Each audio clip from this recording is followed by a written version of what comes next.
তাদের চোখে মুখে এখন শুধু আতঙ্ক আর এক অজানা ভয়। নিরাপদ আশ্রয় খুঁজে ছুটোছুটি করছে মানুষ।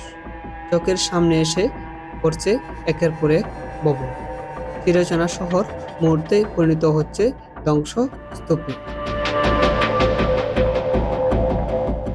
ইসরায়েলি হামলার পর ইরানের পাল্টা প্রতিক্রিয়া যেন এক দুঃস্বপ্ন।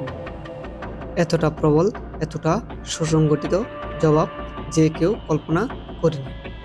এসব অঞ্চলে আগের মতো ইসরায়েলের নির্বিচারে আগ্রাসন চালিয়েছে, যেমন গাজা, লেবানন কিংবা ইয়েমেনে। সেসব ধ্বংসের কোনো প্রতিফলন পাননি তারা। কিন্তু ইরান এবার সরাসরি হস্তক্ষেপ করে যেন বুঝিয়ে দিল, প্রতিটি আগ্রাসনে একটাই পরিণত আছে। গত 13 জুন ইসরায়েলে যে উস্কানি দিয়েছিল তা এখন রূপ নিয়েছে এক সর্বাত্মক যুদ্ধে। ইরানি মিসাইলগুলো শুধু প্রতীকী নয়, বাস্তব ধ্বংসের চিহ্ন রেখে গেছে। হাইফা, তেল আবিব, জেরুজালেম, কোনো শহরই বাদ যায়নি হামলার তাণ্ডব থেকে। বেন গুরিয়ন আন্তর্জাতিক বিমানবন্দরও রেহাই পায়নি এই আঘাত থেকে। স্থানীয়রা বলেছেন, এমন দৃশ্য তারা আগে কখনো দেখেননি। শহরের প্রতিটি কোণ থেকেই ভেসে আসছে ধ্বংস, কান্না আর বাঁচার আর্তনাদ। তেল আবিবে যারা এখনো বেঁচে আছেন তারা যেন মৃত্যুর প্রহর গুনছেন। বিস্ফোরণের শব্দে কেঁপে উঠেছে শহর।